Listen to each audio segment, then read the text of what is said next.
लोग हैरत से कहते हैं, ये रहमान कौन है जिसका जिक्र ये बार बार करता है। मक्का वालों सुनो सुनो, मोहम्मद ने आज एक नई कहानी सुना दी किसी रहमान की। तुमने रहमान का नाम पहले कभी सुना है? मैंने ये नाम अपनी सारी जिंदगी नहीं सुना। हम तो लात, अज्जा और मनात को जानते हैं। हमने तो आज तक सिर्फ लात, इज़ा और मनात के ही नाम को सुना है। ये नया नाम कहां से आ गया? हर महीने एक नया दावा, हर हफ्ते एक नई बात। छोड़ो उसे, कौन सुनता है। ए मक्का वालों सुनो सुनो, मोहम्मद ने आज एक नई कहानी सुना दी। और फिर खामोशी छा जाती है। ए हजरत मोहम्मद सल्लल्लाहु अलैहि वसल्लम, जवाब दें। यही वो मंजर है जिससे सूरतुर रहमान का आगाज समझ में आता है। एक ऐसी सूरत जो दुनिया में सबसे ज्यादा तिलावत की जाने वाली सूरतों में से है। जुमा के दिन, रमजान की रातों में, घरों में, हर जगह उसकी आवाज गूंजती है। लेकिन एक सवाल बार बार उठता है, अल्लाह ताला ने इस सूरत में ये एक ही जुमला क्यों 31 मरतबा दोहराया? फबिअय्यि आलाइ रब्बिकुमा तुकद्दिबान, तो तुम अपने रब की कौन कौन सी नेमतों को झुटलाओगे? आखिर क्यों? हमने ये सूरत बार बार सुनी है, इतनी बार कि शायद सुनना कम और आदत ज्यादा रह गई है। लेकिन अगर आज कोई पूछ ले, सूरतुर रहमान असल में है क्या, तो अक्सर लोग रुक जाते हैं।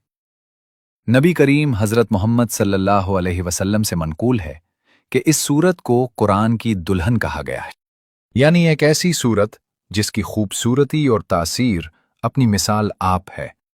सहाबाए कराम उसकी तिलावत सुनकर रोते थे, मगर हम उसे सिर्फ सुनते रहते हैं। तो आइए जरा रुक कर समझते हैं, ये सूरत आखिर इंसान से क्या पूछना चाहती है, और मक्के में जब ये नाजिल हो रही थी तो असल हकीकत क्या थी, और आज भी ये सवाल हमसे वही क्यों कर रही है। आइए आगाज से शुरू करते हैं। मुफस्सिरीन के मुताबिक सूरतुर रहमान मक्के में उस वक्त नाजिल हुई जब कुरैश के सरदार खुलेआम हजरत मोहम्मद सल्लल्लाहु अलैहि वसल्लम के पैगाम और खास तौर पर अल्लाह ताला के नाम अर्रहमान का मजाक उड़ा रहे थे। ये रहमान कौन है? हर रोज एक नई बात। वो महफिलों में बैठकर कहते थे, भाई उस शख्स मोहम्मद सल्लल्लाहु अलैहि वसल्लम की बातों में एक चीज समझ नहीं आती। क्या चीज अबुल वलीद? ये हर चंद दिन बाद एक नया नाम ले आता है। पहले कुछ और था, अब कहता है अर्रहमान, और चाहता है हम उसके सामने झुक जाएं। अर्रहमान? ये नाम तो हमने अपनी पूरी जिंदगी में नहीं सुना। ये वो माहौल था जो मक्के में हर तरफ फैला हुआ था। लोग एक ही सवाल दोहरा रहे थे, ये अर्रहमान कौन है जिसका जिक्र मोहम्मद सल्लल्लाहु अलैहि वसल्लम बार बार करते हैं? और अल्लाह ताला ने उनकी इसी बात को कुरान में महफूज कर दिया।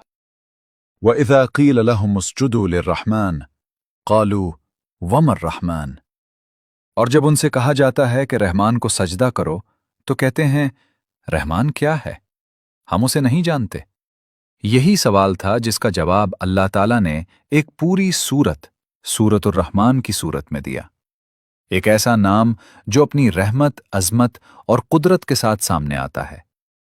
रिवायात में आता है कि एक मौके पर सहाबाए कराम रजी अल्लाह अन्हुम के दरमियान नबी करीम हजरत मोहम्मद सल्लल्लाहु अलैहि वसल्लम ने यह सवाल फरमाया, क्या तुम में से किसी ने इस आयत का जवाब दिया? फबिअय्यि आलाइ रब्बिकुमा तुकद्दिबान। सहाबा ने अर्ज किया, या रसूल अल्लाह सल्लल्लाहु अलैहि वसल्लम, हमें नहीं मालूम था कि इसका जवाब देना है।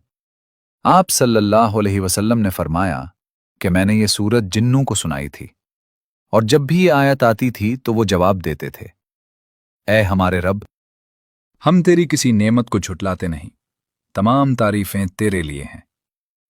ये एक मुख्तसर मगर इंतहाई असरंगेज वाकया है जो सूरतुर रहमान की रूह को समझा देता है। अब आइए इस सूरत को खुद इसके आगाज से समझते हैं और देखते हैं कि अल्लाह ताला असल में फरमा क्या रहे हैं।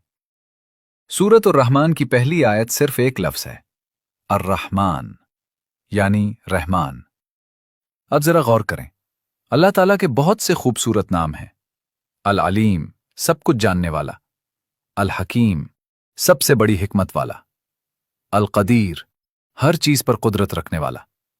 लेकिन अल्लाह ताला ने इस सूरत की इब्तिदा अर्रहमान से फरमाई। मुफस्सिरीन बयान करते हैं कि अर्रहमान और अर्रहीम दोनों रहमत के नाम हैं, मगर फर्क यह है अर्रहमान वो रहमत है जो दुनिया में हर एक को शामिल है, मोमिन भी, काफिर भी, इंसान भी, जानवर भी, हत्ता के इनकार करने वाले भी उसी रहमत में जी रहे हैं। और अर्रहीम वो खास रहमत है जो आखिरत में सिर्फ ईमान वालों के लिए है। फिर दूसरी आयत आती है, अल्लमल कुरान, यानी उसी ने कुरान सिखाया। यहां तरतीब पर गौर करें, कुरान का जिक्र पहले आया, इंसान की तख्लीक बाद में, खलक़ल इंसान। गोया सबसे पहली नेमत इल्म, हिदायत और कुरान को बताया गया और इंसान की तख्लीक बाद में जिक्र हुई। इससे मालूम होता है कि अल्लाह ताला के नज़दीक सबसे बड़ी नेमत हिदायत है, जिसके बगैर इंसान अपनी हकीकत और मंजिल को नहीं समझ सकता। फिर अल्लाह ताला फरमाता है कि इंसान को बयान सिखाया, अल्लमहुल बयान, यानी बात को समझना, बोलना और अपने दिल की बात बयान करना भी अल्लाह की एक अजीम नेमत है, जिस पर हम अक्सर गौर ही नहीं करते। इसके बाद अल्लाह ताला कायनात की तरफ तवज्जो दिलाता है। सूरज और चांद एक हिसाब के साथ चल रहे हैं, सितारे और दरख्त अल्लाह के सामने झुके हुए हैं और आसमान को बुलंद किया गया और मेज़ान यानी इंसाफ और तवाज़ुन कायम किया गया है और इंसान को हुक्म दिया गया कि इस तवाज़ुन को खराब ना करे। और फिर पहली बार यह सवाल आता है, फ़बिअय्यि आलाए रब्बिकुमा तुकज़्ज़िबान, तो तुम अपने रब की कौन कौन सी नेमतों को झुटलाओगे? तो तुम अपने रब की कौन कौन सी नेमतों को झुटलाओगे? मरजल बहरैनि यल्तक़ियान, उसने दो समंदरों को आजाद छोड़ दिया कि वो आपस में मिलें। अरबी लफ्ज मरज का मतलब है छोड़ देना, आजाद करना या दो चीजों को बहने देना। यानी अल्लाह ताला ने दोनों समंदरों को आजाद किया कि वो आपस में मिले, लेकिन साथ ही उनके दरमियान एक ऐसी हद कायम कर दी गई जिसकी वजह से वो मिलकर भी आपस में खल्त नहीं होते। जब आप पूरी सूरे को इस अंदाज से पढ़ते हैं तो एक खास तरतीब सामने आती है। अल्लाह ताला अपनी नेमतें बयान फरमाते हैं, फिर सवाल करते हैं, फिर मजीद नेमतें, फिर दोबारा वही सवाल। ये सिलसिला पूरी सूरा में चलता रहता है और यही जुमला 31 मरतबा दोहराया जाता है और यही वो मकाम है जहां असल सवाल पैदा होता है, आखिर अल्लाह ताला ने एक ही जुमले को इतनी बार क्यों दोहराया? इसमें क्या हिकमत है? फिर तुम अपने रब की कौन कौन सी नेमतों को झुटलाओगे? एक ही सूरा में अल्लाह ताला ने यह सवाल 31 बार दोहराया है। कुरान मजीद की 114 सूरतों में कहीं भी ऐसा नहीं कि एक ही सवाल इस कसरत से आया हो। सूरतुल मुरसलात में एक आयत 10 बार दोहराई गई है, लेकिन 31 बार सिर्फ सूरतुर रहमान में। अब सवाल यह है, आखिर क्यों? उलमा ने सदियों तक इस पर गुफ्तगू की है और मुख्तलिफ हिकमतें बयान की हैं, मगर 3 बड़ी वजूहात ज्यादा मशहूर हैं। पहली वजह साख्ती है। ये सूरत हिस्सों में तकसीम है। हर हिस्से में अल्लाह ताला नेमतें बयान करते हैं, फिर एक तवक्कुफ आता है और वही सवाल दोहराया जाता है। हर बार ये सवाल पिछली तमाम नेमतों का खुलासा बन जाता है और जैसे जैसे सूरत आगे बढ़ती है ये सवाल मजीद भारी और मानी खेज होता जाता है। दूसरी वजह उन मुखातबीन से मुताल्लिक है जिन्हें यह पैगाम दिया जा रहा है। रब्बिकुमा तुकज़्ज़िबान, ये अरबी जुबान का तस्निया है, यानी न वाहिद और न जमा, बल्कि खास तौर पर 2 के लिए। उलमा इसकी वजाहत करते हैं कि सूरतुर रहमान में अल्लाह ताला इंसान और जिन्नात दोनों को एक साथ मुखातिब फरमा रहे हैं। दोनों मखलूक़ात को नेमतें दी गईं, दोनों ही जवाबदेह हैं, इसीलिए ये सवाल दोनों से एक साथ किया जाता है। फिर इसकी तीसरी और सबसे गहरी हिकमत बयान की जाती है। इमाम हसन बसरी रहमतुल्लाह अलैह से जब इस सूरत के बारे में पूछा गया कि अल्लाह ताला ने एक ही सवाल को बार बार क्यों दोहराया, तो उनका जवाब दिल को छू लेने वाला था। उन्होंने फरमाया कि इंसान का दिल बहुत जल्द भूल जाता है। हम कोई बात सुनते हैं और कुछ ही देर में उसे नजरअंदाज कर देते हैं। इसीलिए अल्लाह ताला, जो हमें हमसे ज्यादा जानते हैं, ये सवाल बार बार दोहराते हैं। इसलिए नहीं कि अल्लाह भूलते हैं, बल्कि इसलिए कि हम भूल जाते हैं।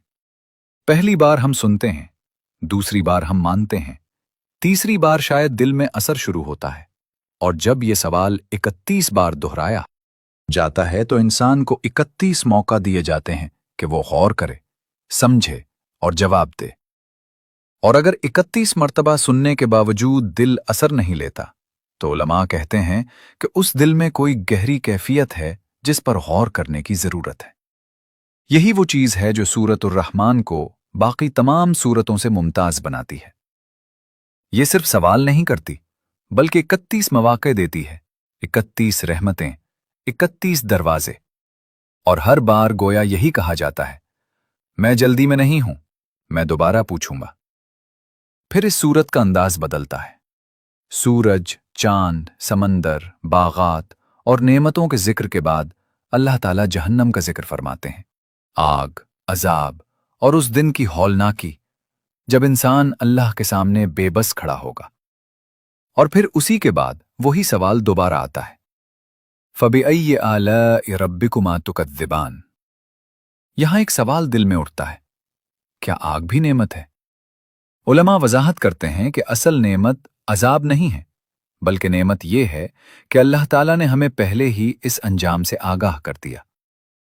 سوچیں، اس کا مطلب کیا ہے؟ اللہ تعالیٰ چاہتا تو ہمیں چھپا کر رکھ سکتا تھا۔ اللہ چاہتا تو ہمیں اسی طرح زندگی گزارنے دیتا کہ ہم جو چاہیں کرتے رہتے، اور پھر قیامت کے دن اچانک ایسے عذاب سے دوچار ہوتے جس کا ہمیں پہلے کوئی علم ہی نہ ہوتا۔ لیکن ایسا نہیں ہوا، کیونکہ اللہ الرحمن ہے، اور رحمت کبھی انسان کو اچانک پکڑتی نہیں۔ رحمت پہلے خبردار کرتی ہے، سمجھاتی ہے، موقع دیتی ہے، اور بار بار واپسی کا راستہ کھولتی ہے۔ یہ حقیقت کہ ہمیں جہنم کے بارے میں بتایا گیا، یہ آیات موجود ہیں، یہ سورت ہمیں سنائی جا رہی ہے، اور ہم آج اسے سن رہے ہیں، یہ سب خود ایک نعمت ہے، کیونکہ ہر وارننگ اس بات کی علامت ہے کہ ابھی وقت باقی ہے۔ ہر نصیحت اس بات کا اشارہ ہے کہ دروازہ ابھی بند نہیں ہوا۔ ہر بار سورۃ الرحمن کی تلاوت اس بات کی دعوت ہے کہ اللہ ہمیں بلا رہا ہے، اور اسی لیے وہی سوال بار بار آتا ہے، کیونکہ خبردار کرنا بھی رحمت ہے، آگ کا ذکر بھی رحمت ہے، خوف پیدا کر دینا بھی رحمت ہے، تاکہ انسان اصل دن آنے سے پہلے بدل سکے۔ یہی ہمارے رب الرحمن کی رحمت ہے۔ پھر جب آگ کے ذکر کے بعد سورت کا انداز بدلتا ہے تو منظر بھی بدل جاتا ہے۔ اللہ تعالیٰ ان لوگوں کا ذکر شروع کرتے ہیں جو اپنے رب کے سامنے کھڑے ہونے سے ڈر گئے۔ وَلِمَنْ خَافَ مَقَامَ رَبِّهِ جَنَّتَانِ، اور جو اپنے رب کے سامنے کھڑے ہونے سے ڈر گیا اس کے لیے 2 باغ ہوں گے۔ 2 باغ، ایک نہیں۔ پھر آگے چل کر مزید 2 باغات کا ذکر بھی آتا ہے۔ یوں اس صورت میں جنت صرف ایک انعام نہیں بلکہ مختلف درجے ہیں۔ 4 باغات کی صورت میں مختلف درجات جزا۔ علماء اس کی وضاحت کرتے ہیں کہ یہ فرق انسان کے اعمال کے مطابق ہے۔ جو اللہ سے ڈر کر گناہ سے بچا، اور جو صرف بچا ہی نہیں بلکہ نیکیوں میں آگے بڑھا، اس کے درجات بھی مختلف ہوں گے۔ پھر اللہ تعالیٰ ان باغات کی خوبیاں بیان فرماتے ہیں۔ بہتی ہوئی 2 چشمے، ہر قسم کے پھل جو جوڑوں کی صورت میں، نرم اور آرام دہ مسندے، جھکے ہوئے درخت جن کے پھل قریب ہوں گے، اور پاکیزہ ہمسفر۔ یہ وہ نعمتیں ہیں جنہیں اللہ تعالیٰ انتہائی محبت اور نرمی کے انداز میں بیان فرماتے ہیں، جو قرآن میں ایک خاص کیفیت پیدا کرتی ہیں۔ یہی وہ نقطہ ہے جو اس پورے کلام کو سمجھا دیتا ہے۔ ہر نعمت کے بیان کے بعد، ہر منظر کے بعد، ہر حقیقت کے بعد ایک ہی سوال دوبارہ آتا ہے، بِأَيِّ آلَاءِ رَبِّكُمَا تُكَذِّبَانِ، تو تم اپنے رب کی کون کون سی نعمتوں کو جھٹلاؤ گے؟ یہاں تک کہ جنت کی نعمتوں کے ذکر میں بھی یہی سوال دہرا دیا جاتا ہے۔ جنت بھی ایک نعمت ہے، اس کا علم بھی ایک نعمت ہے، اور یہ بھی کہ اللہ نے ہمیں 1400 سال پہلے اس کا وعدہ بتا دیا۔ یوں اس پورے سورہ کا انداز واضح ہو جاتا ہے۔ دنیا کی نعمتیں، آگ کا ڈر اور جنت کا وعدہ، سب کچھ ایک ہی نام کے سائے میں، الرحمن۔ اور پھر جب 31 بار یہ سوال مکمل ہو جاتا ہے، ہر نعمت بیان ہو چکی ہوتی ہے، ہر منظر گزر چکا ہوتا ہے، تو سورہ اپنے اختتام پر پہنچتی ہے۔ تبارک اسم ربک ذی الجلال والاکرام، برکت والا ہے تیرے رب کا نام جو جلال اور عزت والا ہے۔ سورہ کا آغاز اللہ کے ایک نام سے ہوا تھا، اور اختتام بھی اسی نام کی تعریف پر ہوتا ہے، اور اسی لیے جہنم کے ذکر کے بعد بھی وہی سوال واپس آتا ہے، फबिअय्यि आलाइ रब्बिकुमा तुकज़्ज़िबान। अब आज के दौर में इसका मतलब समझे। ये सूरा 1400 साल पहले नाजिल हुई, मुखातिब मक्का के लोग थे। तो क्या ये सिर्फ उनके लिए था? नहीं, ये हर उस इंसान के लिए है जो क़यामत तक आएगा। अब जरा सोचें, आज हमारी जिंदगी में सबसे बड़ी चीज जो हमें शुक्र से गाफिल करती है वो क्या है? अक्सर हमारे लिए वो हमारा फोन है। आप सुबह उठते हैं, अल्लाह ने आपको नई जिंदगी दी, नया दिन दिया, नया मौका दिया, लेकिन हाथ सबसे पहले फोन की तरफ जाता है। नोटिफिकेशन खिलता है, वीडियो शुरू होती है, स्क्रॉलिंग शुरू हो जाती है। 5 मिनट, फिर 30 मिनट, फिर 1 घंटा, और उस दौरान एक बार भी दिल से ये नहीं निकलता, अल्हम्दुलिल्लाह मैं जिंदा हूं। फिर मामला यहां और आगे बढ़ जाता है। आप किसी जानने वाले की स्टोरी देखते हैं, नई गाड़ी, नया घर, महंगा सफर, बच्चों की बड़ी बड़ी स्कूलिंग, और दिल में फौरन एक मुवाजना शुरू हो जाता है, इसके पास ये सब है, मेरे पास क्यों नहीं? अल्लाह इसे इतना दे रहा है, मुझे इतना कम क्यों मिला? और इसी एक लम्हे में एक खतरनाक तब्दीली आती है। आप शुक्र करना छोड़ देते हैं। जो नेमतें पहले से मौजूद थीं वो छोटी लगने लगती हैं, नाकाफी महसूस होने लगती हैं। घर की नेमत, खाने की सहूलत, घर वालों की मौजूदगी, सब कुछ नजरों से ओझल हो जाता है।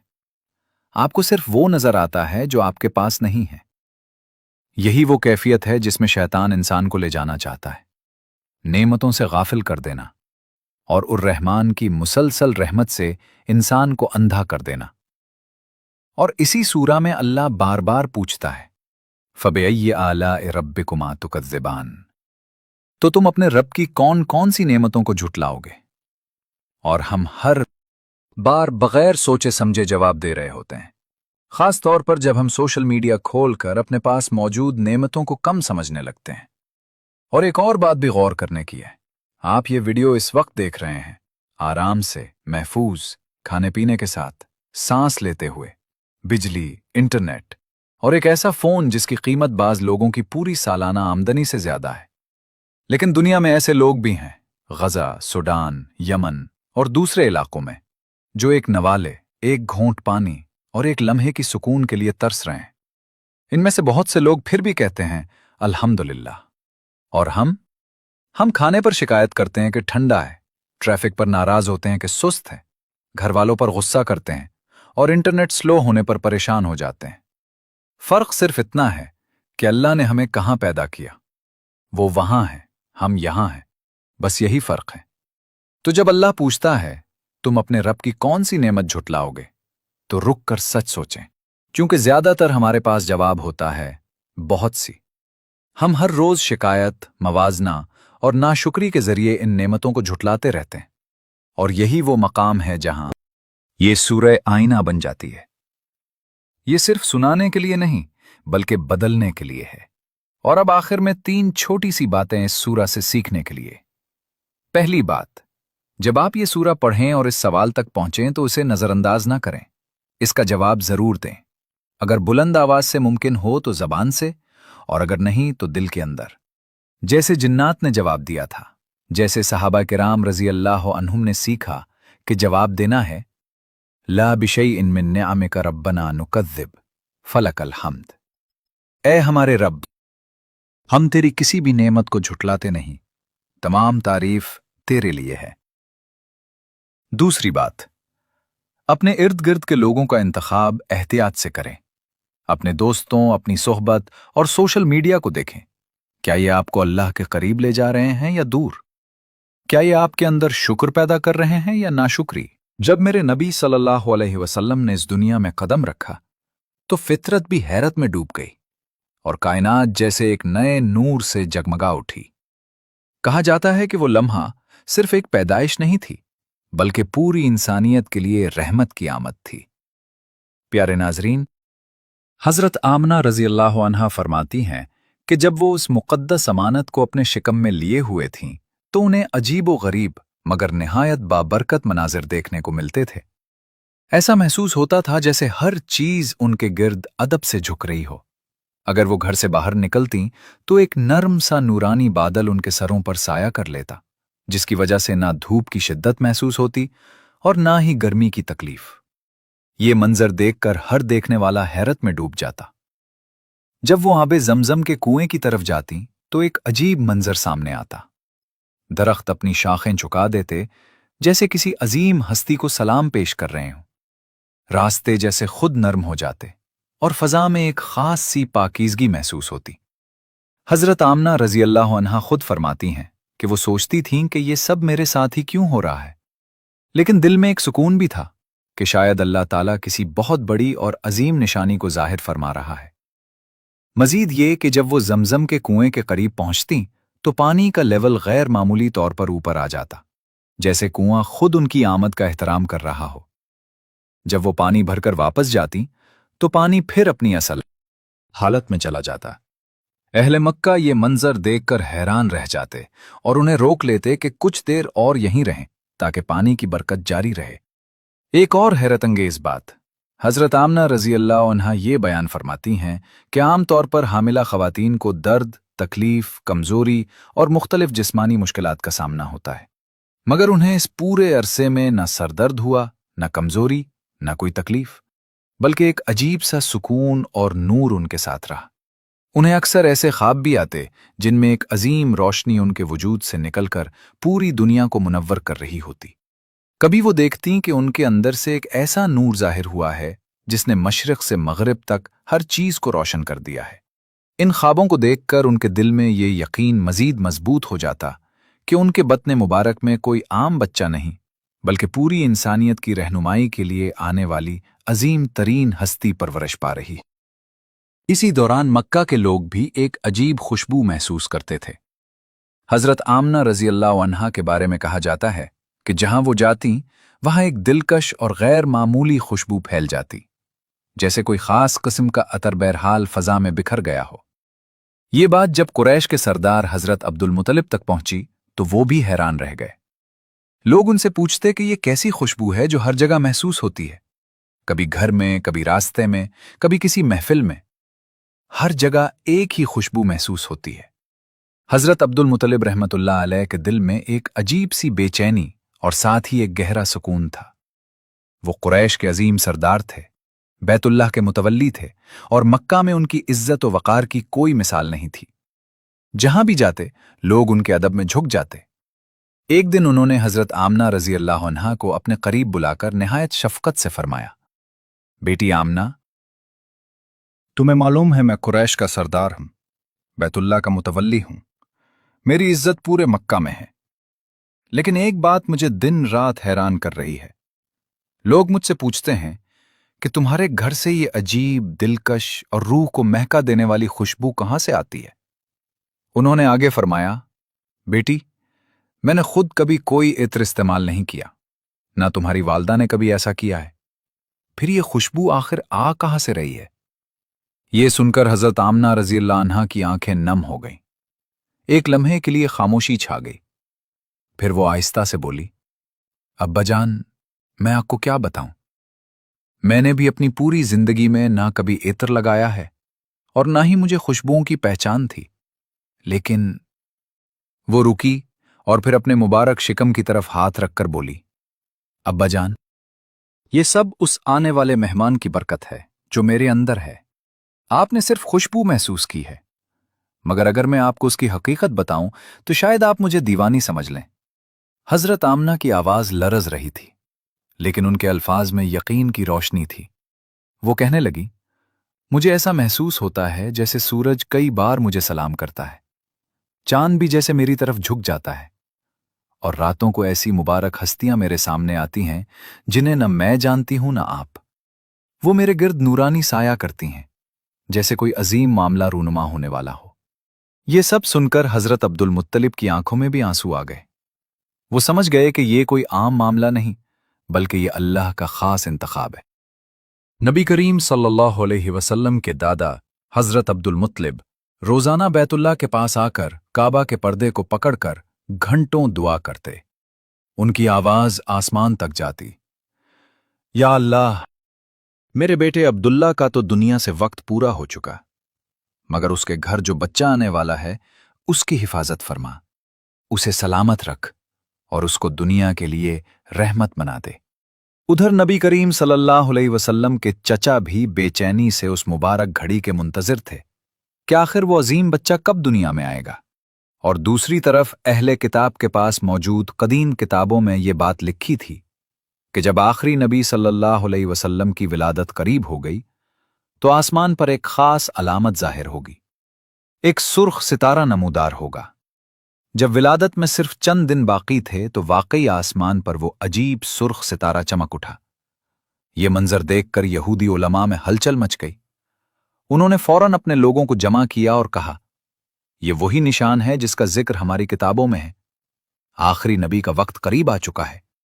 जाओ और मालूम करो कि इस वक्त मदीना और मक्का में किन घरों में बच्चे की विलादत करीब है। लोग मदीना पहुंचे, तहकीक की, लेकिन मालूम हुआ कि वहां कई खवातीन हामिला हैं, मगर किसी की विलादत करीब नहीं। फिर वो वापस अपने उलमा के पास गए। उलमा ने हुक्म दिया, मदीना नहीं, अब मक्का जाओ। मक्का में जाकर तहकीक की गई तो लोगों ने बताया, यहां कुछ खवातीन के यहां विलादत होने वाली है, मगर सबकी तारीख दूर है। यहूदी उलमा ने कहा, हमें ऐसे बच्चे की खबर चाहिए जिसके वालिद दुनिया से पहले ही जा चुके हों। लोगों ने बताया, ऐसा सिर्फ एक घर है, हजरत अब्दुल मुत्तलिब के घर में। हजरत आमना के यहां एक बच्चा आने वाला है जिसके वालिद हजरत अब्दुल्ला पहले ही वफात पा चुके हैं। और ये सुनकर फजा एक बार फिर खामोश हो गई, क्योंकि अब सब समझने लगे थे कि वो अजीम लम्हा बिल्कुल करीब है जिसका इंतजार सदियों से किया जा रहा था। हजरत अब्दुल मुत्तलिब खुद भी ये बात महसूस करते थे कि ये कोई आम बात नहीं। वो जानते थे कि ये सब अलामात किसी बहुत बड़ी हकीकत की तरफ इशारा कर रही हैं। यूं ये पूरा जमाना गोया इस बात की गवाही दे रहा था कि आने वाला वक्त इंसानियत की तारीख को हमेशा के लिए बदल देने वाला है। जब यह खबर आम हुई कि हजरत अब्दुल्ला अलैहिर्रहमा चंद माह पहले ही इस दुनिया से रुखसत हो चुके हैं तो अहले किताब में हलचल मच गई। यहूदी उलमा के चेहरों पर हवाइयां उड़ने लगीं। वो चीखते चलाते अपने बड़े आलिम के पास पहुंचे और कहने लगे, हाय अफसोस, वो नबी जिसका इंतजार सदियों से किया जा रहा था वो अब कुरैश के घराने में आ रहा है। नबूवत हमारे हाथ से निकलकर मक्का वालों के मुकद्दर में चली गई। वक्त गुजरता गया, लेकिन कायनात हर लम्हा इस अजीम घड़ी की तरफ बढ़ रही थी। और फिर वो लम्हा आ पहुंचा, वो रात जिसका इंतजार सिर्फ इंसान नहीं कर रहे थे, बल्कि आसमान, जमीन, परिंदे, दरख्त और हर मखलूक बेचैनी से कर रही थी। वो रात जिसमें एक ऐसी हस्ती दुनिया में तशरीफ लाने वाली थी जिसके बारे में कहा जाता है कि अगर वो ना होते तो ये कायनात भी पैदा ना की जाती। इसी रात वो मुबारक बच्चा दुनिया में आया जिसके नूर से जमीन और आसमान रोशन हो गए। कहा जाता है कि इस जात के लिए चांद ने 2 टुकड़े होने का मौजज़ा दिखाया और सूरज को भी हुक्म हुआ कि ठहर जाओ, क्योंकि मेरे महबूब सल्लल्लाहु अलैहि वसल्लम ने अभी असर की नमाज अदा करनी है। और ये वही अजीम हस्ती थी जिसके पास हजरत जिब्रील अलैहिस्सलाम जिंदगी भर में 26,000 से जायद बार तशरीफ लाए। रात अपने आखिरी पहर में थी। हजरत आमना रजी अल्लाह अन्हा को शदीद कैफियत महसूस हुई। दिल में एक अजीब सा सुकून भी था और एक नूरानी कैफियत भी। उन्हें अंदाजा हो गया कि अब वो लम्हा करीब है। उन्होंने हजरत अब्दुल मुत्तलिब को खबर भिजवाई। फौरन हजरत अब्दुल मुत्तलिब ने कबीले की मशहूर दाई हजरत शिफा को बुलाया और फरमाया, आज रात आमना के साथ तुम जरूर रहो, क्योंकि मेरे बेटे अब्दुल्ला के घर एक अजीम बच्चा आने वाला है। रात आहिस्ता आहिस्ता गहरी होती गई। फजा में खामोशी छा गई। चांद बादलों में छुप गया और पूरा मक्का एक अजीब सी खामोशी में डूब गया। हजरत आमना फरमाती हैं कि इस रात घर में रोशनी का नाम तक ना था, यहां तक कि चिराग जलाने के लिए भी तेल मौजूद ना था। मगर उसी तंगी और खामोशी की रात में वो अजीम नूर दुनिया में आने वाला था। हजरत अब्दुल मुत्तलिब और उनके बेटे घर के बाहर बेचैनी से बैठे रहे। हर कोई दुआ में मसरूफ था। सबके दिलों में एक ही ख्याल था कि अल्लाह करे सब खैर से गुजर जाए। रात गुजरती रही और फिर जैसे ही सुबह सादिक के करीब वक्त आया, हजरत आमना को शदीद मगर मुबारक कैफियत महसूस हुई।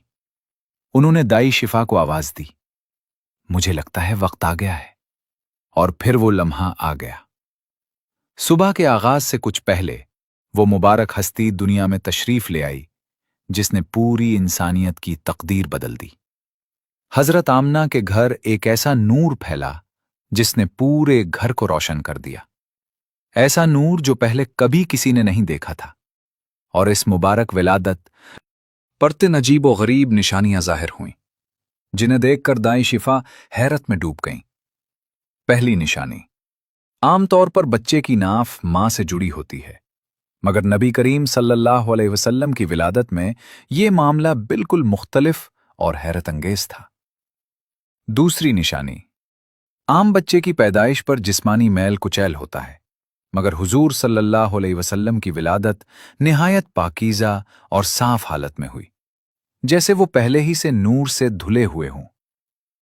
تیسری نشانی، عام طور پر بچہ بغیر ختنہ کے پیدا ہوتا ہے، مگر آپ صلی اللہ علیہ وسلم کے بارے میں کہا جاتا ہے کہ آپ ختنہ شدہ حالت میں پیدا ہوئے، جو ایک غیر معمولی اور منفرد علامت تھی۔ یہ سب دیکھ کر دائی شفا پر ہیبت طاری ہو گئی، وہ کانپنے لگی اور سمجھ نہ سکیں کہ یہ عام بچہ نہیں، بلکہ وہ عظیم ہستی ہے جس کے آنے کا وعدہ صدیوں سے کیا جا رہا تھا۔ حضرت شفا رضی اللہ عنہا نے جب اس نورانی بچے کو دیکھا تو حیرت اور عقیدت کے ملے جلے جذبات میں ڈوب گئیں۔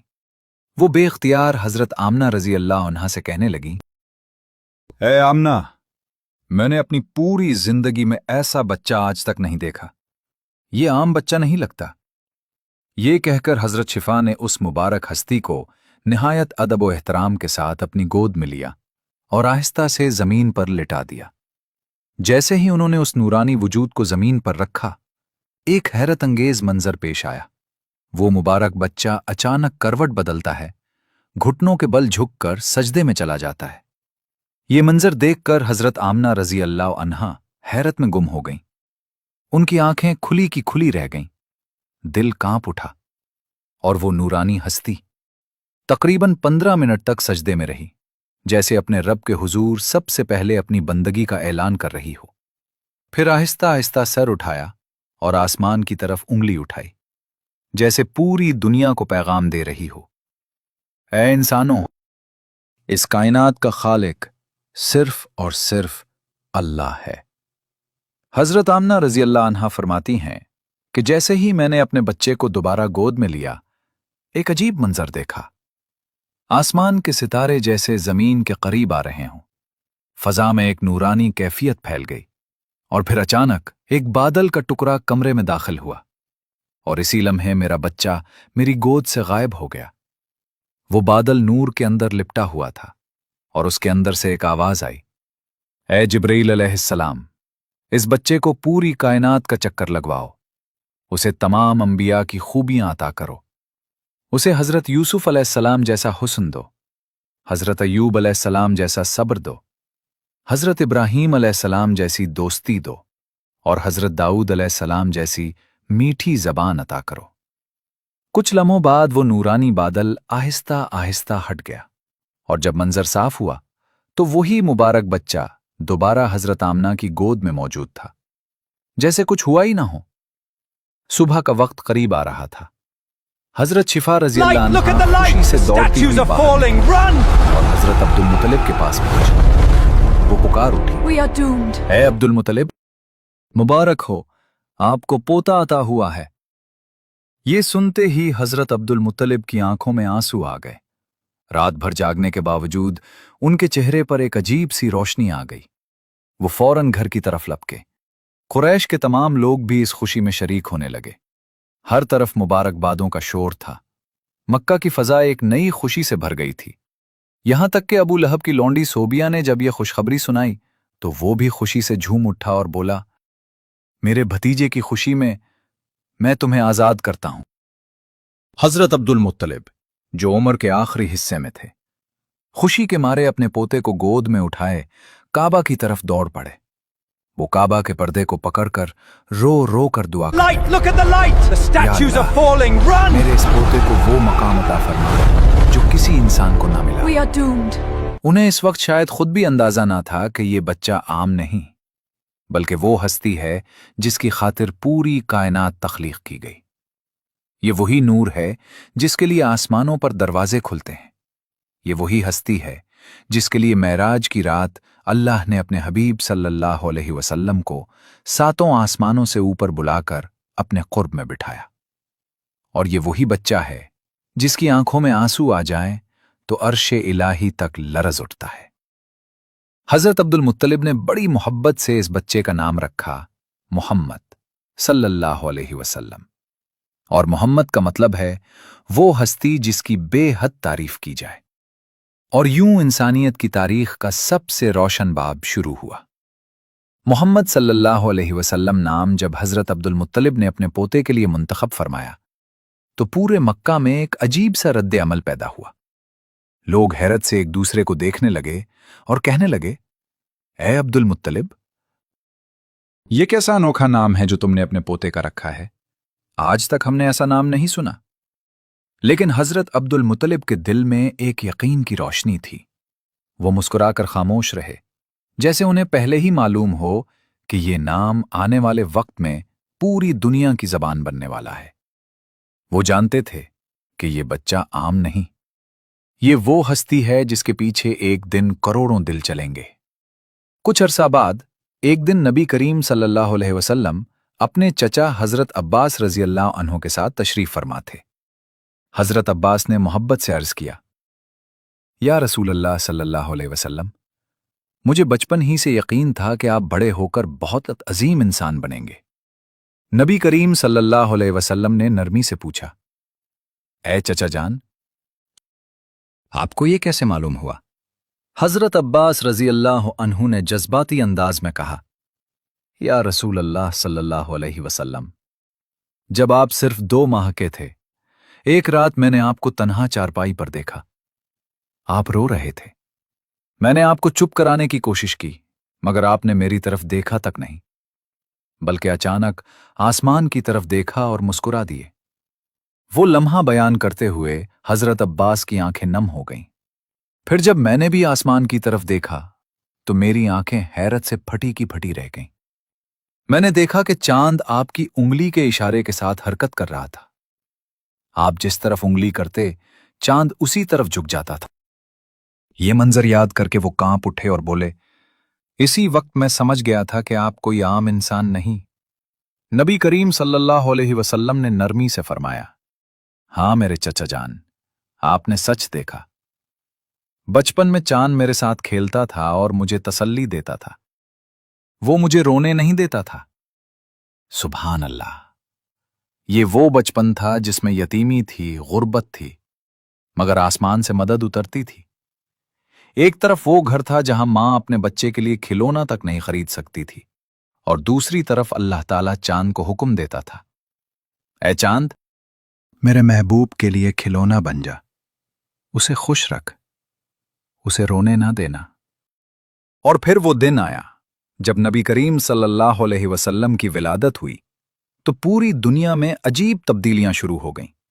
تمام بت اپنے چہروں کے بل زمین پر گر گئے، جیسے کسی عظیم طاقت کے سامنے سجدہ ریز ہو گئے ہوں۔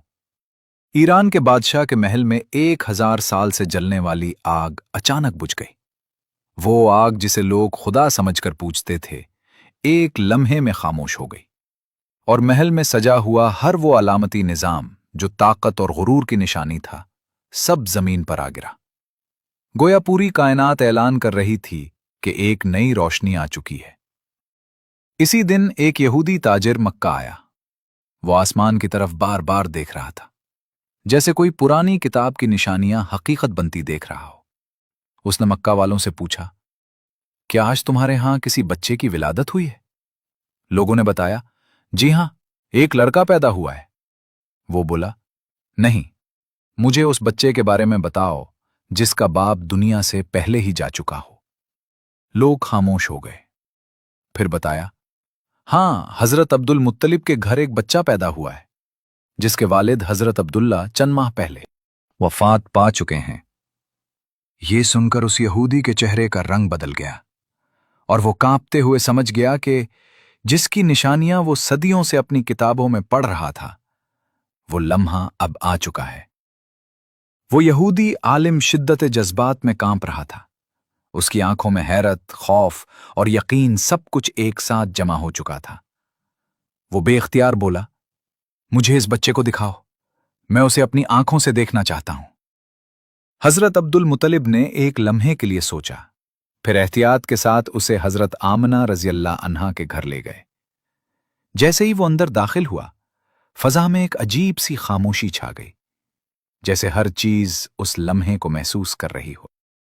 वो यहूदी आहिस्ता आहिस्ता आगे बढ़ा और उसने नबी करीम सल्लल्लाहु अलैहि वसल्लम को अपनी गोद में लिया।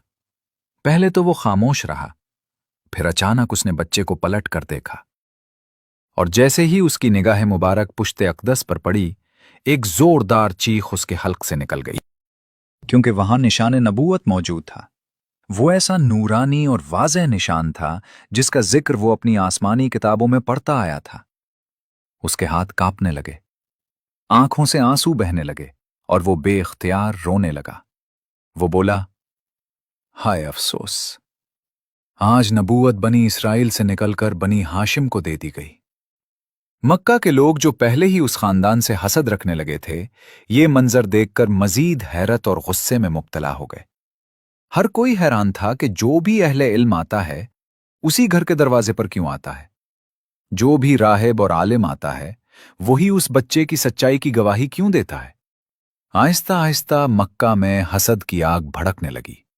लोगों के दिलों में यह ख्याल बढ़ने लगा कि यह बच्चा कोई आम बच्चा नहीं, और यही बात उनके दिलों में दुश्मनी का बीज बो रही थी। यहूदी आलिम ने आखिरी बार कहा, मैंने उसे पहचान लिया है, मैं उसी की तलाश में मक्का आया था। हजरत अब्दुल मुतलिब ने फौरन हिकमत से काम लिया और बच्चे को दोबारा घर ले जाकर कुछ दिनों के लिए छुपा दिया, ताकि किसी फितने का दरवाजा ना खुल जाए। तकरीबन 4 दिन तक वो मुबारक हस्ती पर्दे में रखी गई, लेकिन फिर एक और वाकया पेश आया। मक्का का एक मशहूर इल्म वाला और मुअज़्ज़ज़ शख्स सवाद बिन क़ारिब वहां पहुंचा। वो भी उन निशानियों को सुनकर बेचैन था, जैसे उसके दिल को कोई सच्चाई खींच रही हो। वो बार बार इसरार करने लगा, मुझे इस बच्चे तक ले चलो, मैं खुद देखना चाहता हूं। हजरत अब्दुल मुतलिब ने पहले इनकार किया, लेकिन आखिरकार एहतियात के साथ शर्त रखी कि सिर्फ मैं और तुम, कोई और मौजूद नहीं होगा। यूं वो दोनों हजरत आमना के घर पहुंचे। जब वो झूले के करीब पहुंचे और बच्चे से कपड़ा हटाया गया, तो अचानक पूरा कमरा एक अजीबो गरीब नूर से भर गया। ऐसा नूर जो न पहले कभी देखा गया था, न कभी महसूस किया गया था। सवाद बिन क़ारिब की आंखें चमक उठीं, वो कांप गया और फौरन समझ गया कि ये वही हस्ती है जिसकी खबर आसमानी किताबों में दी गई थी।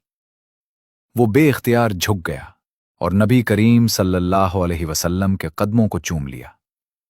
फिर हजरत अब्दुल मुतलिब से मुखातिब होकर बोला, आप गवाह रहें, मैं इस बच्चे पर अभी से ईमान लाता हूं। मुझे मालूम है कि शायद मैं इस वक्त तक जिंदा ना रहूं जब ये ऐलान नबूवत करेंगे, मगर आज मैं गवाही देता हूं कि ये अल्लाह के आखिरी नबी हैं।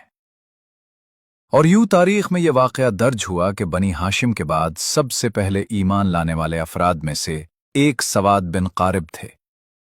ये वो लम्हा था जब हक और बातिल के दरमियान पहली झलक दुनिया के सामने आ चुकी थी, और मक्का की सरजमीन खामोशी से यह ऐलान सुन रही थी कि अब एक नया दौर शुरू हो चुका है।